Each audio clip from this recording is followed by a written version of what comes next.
700,000 middle-income families face losing child benefit. We're going to read into this more from the Times, you guys. Let's go.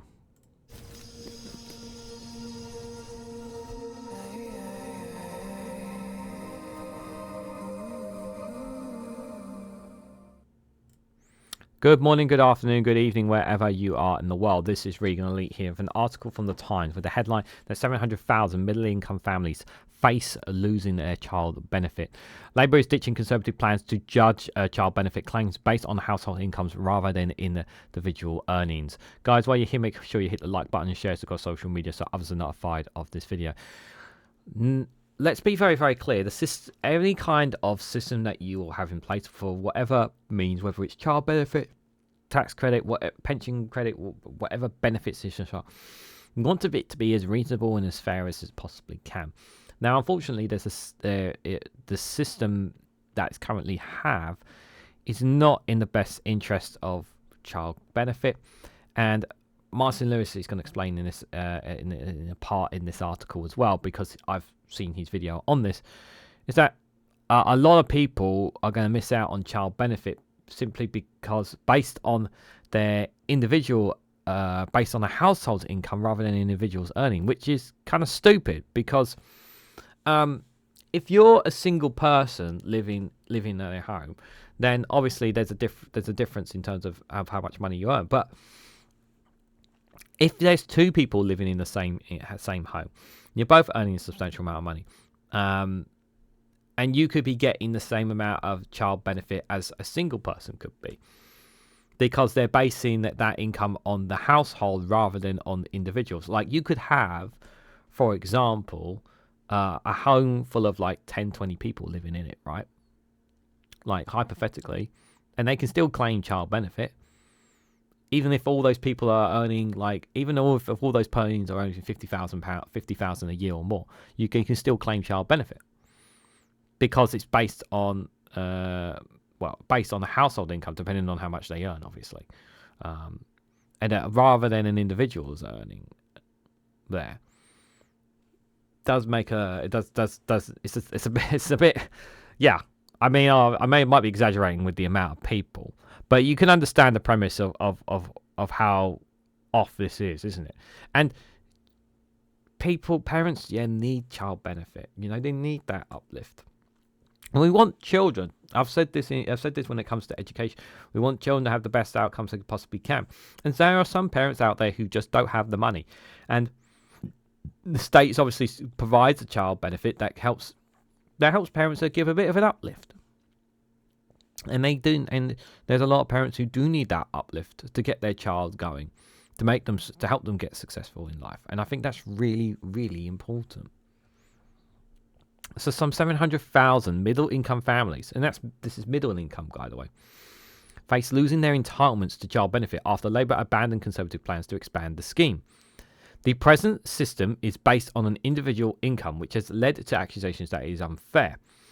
It means a household with one person earning between 60,000 and 80,000 has child benefit tapered off until they lose it entirely, while a household with two people who earn just under 60,000 each would get the full amount. You're following that, right? So people with an income that exceeds the threshold can get child benefit payment and pay any tax charge at the end of each tax year, known as the high income child benefit charge, or opt out of receiving payments and not pay the tax charge. The Tories announced plans earlier this year to end the inequality by judging claims based on household income rather than by how much an individual earns. Under the household plans, with a total income of 120,000 would get the full amount, even if one person earning more than the other, which it tapered off to a combined earnings of £160,000. Up to 700,000 households are expected to benefit by an average of £1,480 a year, the Conservative manifesto had stated. Now, I'm going to be honest with you. I know this is from the Times and they're more conservative based, but I am taking it with a pinch of salt that the Conservatives would have been better off on this plan.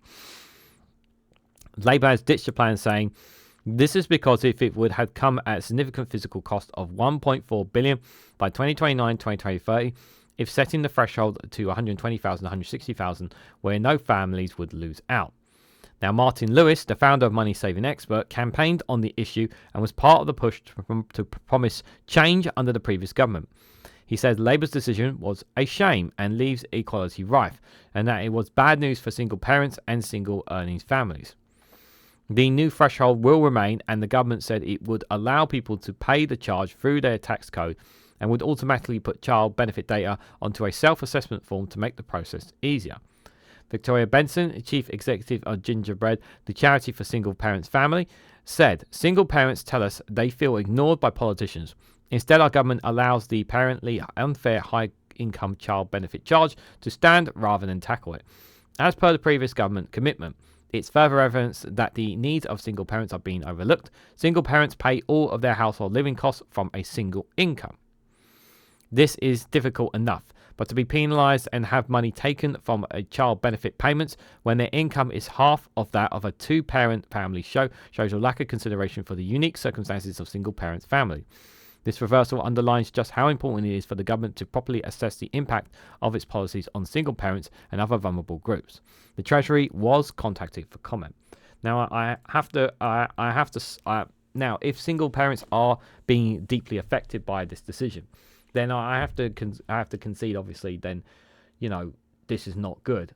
This is not good at all, and this is bad for Labour doing so. But I do take it with a pinch of salt because it does come from the Times. But I will say that obviously single parents, they need to be given helping hands in life, not just obviously.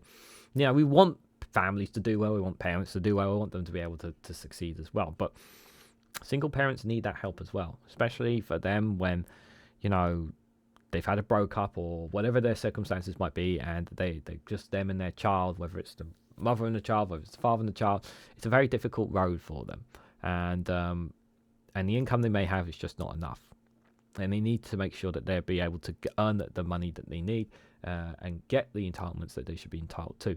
And there should be a relook of this if obviously single parents are missing out on this, because it's absolutely outrageous in my opinion if single parents are missing out on this child benefit and two parents are getting the benefit.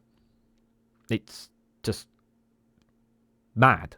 I mean, it just doesn't make sense to me at all.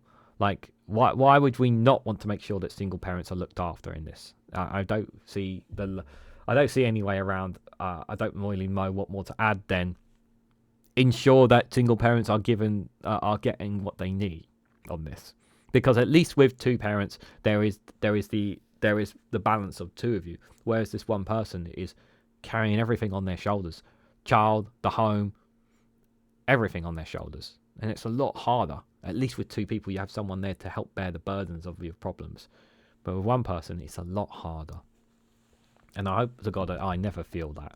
And my heart does go out to single parents who have the impossible job of trying to raise a child on their own. It's an extremely challenging, to say the least. But what do you guys make of this story? What do you guys make of the fact that single parents out there could suffer the most?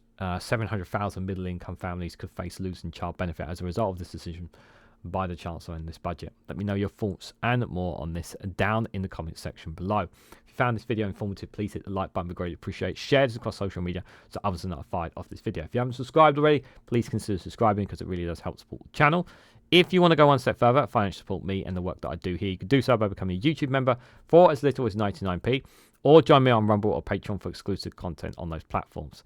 So thank you all so much for watching, and I hope to catch you all very, very soon.